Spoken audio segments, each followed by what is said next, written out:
आता ह्यांना खाण्यासाठी काय काय चालू आहे सध्या आपल्याकडं? आपल्याकडं तूर भुस्सा, हां जेवढ्याचा भुस्सा, हो हरीपत्ती अच्छा आणि हरभऱ्याचा भुस्सा. अच्छा, म्हणजे जास्त आपलं जे आहे हा सुका चाऱ्यावर नियोजन आहे, ज्याच्यामुळं एक टाइम सुबाबळ.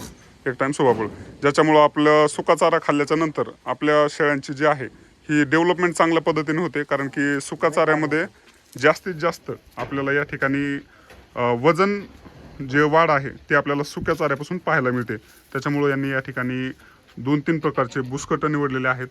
तर नक्कीच तुम्हालाही अशा पद्धतीचे शेळीपालन करत असताना, चाऱ्याचं नियोजन करत असताना 2 पट सुका चारा आणि 1 पट हिरवा चारा असेल तर तुमच्या इथं ग्रोथ चांगल्या पद्धतीने आपल्या शेळ्यांना वगैरे भेटते.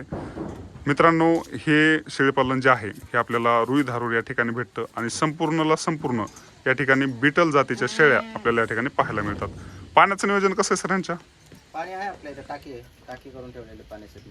शेळ्यांचं पाणी वगैरे जागच्या जागेवरच आहे. ह्यांना कुठं चरायला वगैरे घेऊन जातात का तुम्ही? चरायला काय नाही, 1 तास सोडत असतो आपल्या शेतामध्येच.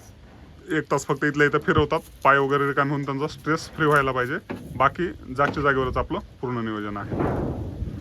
तर मित्रांनो, खूप सुंदर पद्धतीचं हे नियोजन बिटल जातीच्या शेळ्यांचं आहे. आणि नक्कीच तुम्ही हा व्हिडिओ बघितल्याच्या नंतर तुम्हालाही अशा पद्धतीचं शेळीपालन करायचं असेल आणि खरेदी विक्री करायची असेल तर तुम्ही श्याम गायकवाड सरांना कॉल करू शकता. श्याम गायकवाड सर, तुमचा एकदा नंबर सांगा.